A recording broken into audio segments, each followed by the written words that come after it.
Ghostbusters. So Ghostbusters is directed by Paul Feig. He's also responsible for directing some really nice comedies as Bridesmaids, Spy, and an okay comedy, The Heat. Ghostbusters mainly revolves around two girls, Erin and Abby, played by Kristen Wiig and Melissa McCarthy. These two girls have been lifelong friends and they share a common interest for the paranormal. As they've grown up though, their paths have split. One has become a college professor and the other one has gone on to carry on the paranormal activity research. But now in present day New York, when paranormal activity starts to happen, their paths cross again. They decide to form a team including Patty, played by Leslie Jones, and Holtzman, played by Kate McKinnon. The four girls combined create Ghostbusters, and now they must save New York City from the paranormal activity going on. That's all I'll pretty much say without spoiling the film for you guys. There's been so much controversy surrounding this film that it's kind of hard not to go in it with a little bit of negative attitude. And it has nothing to do with the all-female cast, it has nothing to do with being sexist, racist, it has to do with the marketing. The marketing in this film is just terrible. And I say the marketing is terrible because the film is actually not bad. It's not the best, but it's actually not as bad as it looks from the trailers. Honestly, whatever marketing team Sony hired to cut up the trailer for Ghostbusters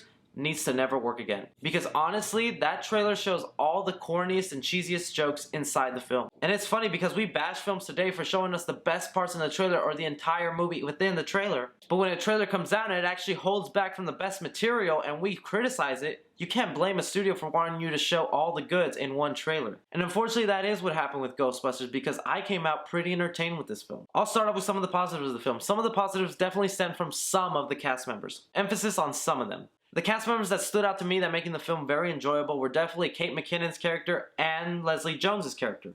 Kate McKinnon played Holtzman and Leslie Jones' character played Patty. Holtzman is just this quirky, fun character who is a brilliant engineer that makes all the gadgets for the Ghostbusters. She had this personality to her that just made her very fun to watch, very exciting to see what else she was going to say. I can understand if some people find her annoying, but honestly to me she made the film very enjoyable and I was so excited every time she came on screen. Leslie Jones' character was sort of the muscle in the film. She had a lot of nice physical humor and she also had some very funny moments, which doesn't come to any surprise knowing that she is an SNL cast member. And then there's sprinkles of cameos from other actors that we've seen in other films. I won't spoil some of the cameos for you, but some of the ones that do appear are actually very funny. One character in particular is Steve Higgins, who plays the dean of a school. He was very fun to watch. I liked his little 2-minute scene. But the person who just had me laughing off my ass throughout the entire film was Chris Hemsworth's character as Kevin. Now Chris Hemsworth plays the secretary or assistant to these Ghostbusters, and he is just one dumb little... This guy's your stereotypical handsome but I'm stupid kind of guy. Chris Hemsworth is something to definitely look forward in the film.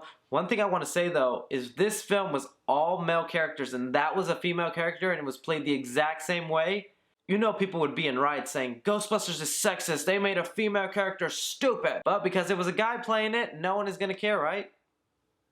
Next few positives are just small little tidbits throughout the film. There's some nice little Easter eggs to the past Ghostbuster films. The film is pretty funny at times. There's some decent amount of action scenes and the visual effects are not all that bad, and actually the 3D in this film is actually very well done. If you go out to watch this film, I recommend it in 3D if 3D doesn't bother you because the 3D in this film was actually done really well. On to some of the negatives though. The cast members of Melissa McCarthy and Kristen Wiig, they were just playing themselves like they do in every film. Kristen Wiig plays the same quirky, awkward character she does in all her films, along with Melissa McCarthy who plays the loud and blunt person in the room. And I have nothing against Kristen Wiig or Melissa McCarthy. They're actually two actresses I very much enjoy when they show up in films, but I only enjoy them when they do something different. I'm starting to see a pattern within their comedy, and every time it shows up, just like with Kevin Hart, it's not as funny anymore because you do it every time. And it sucks because this is Ghostbusters. This is a whole world you're supposed to create and immerse yourself in, but I just never bought Kristen Wiig as a college professor or Melissa McCarthy as a scientist of the paranormal. I did buy Holtzman as a crazy scientist engineer. I bought Leslie Jones as a tough, street-smart New Yorker, but I just couldn't buy two characters who do the same shtick in all their films trying to be something different.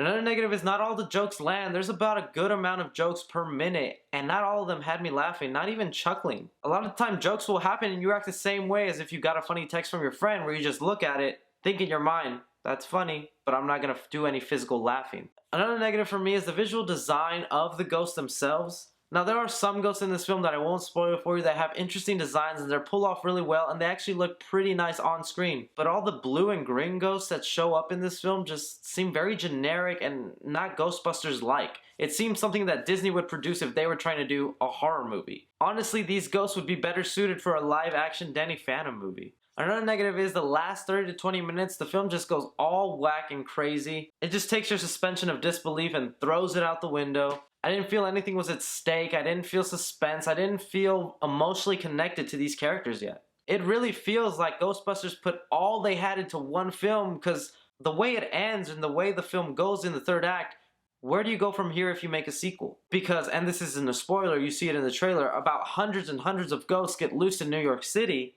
Where do you go from there in the second film? Do you have the whole world inhabited by ghosts? I don't understand why the film couldn't have gone a smaller scale, why they put all their chips out in the first film. That just didn't make sense to me.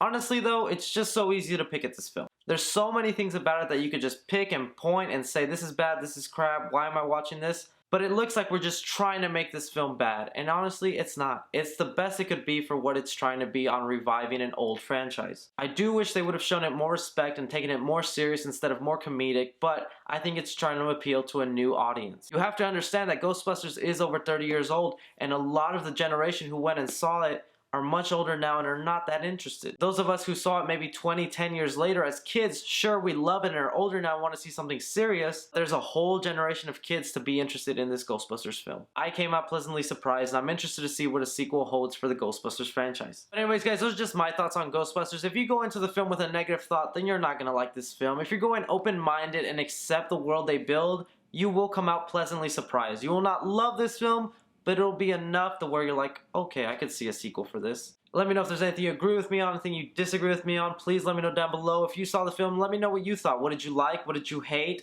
As always, guys, I'm Chris, and I leave with 3C Film Review. Take care.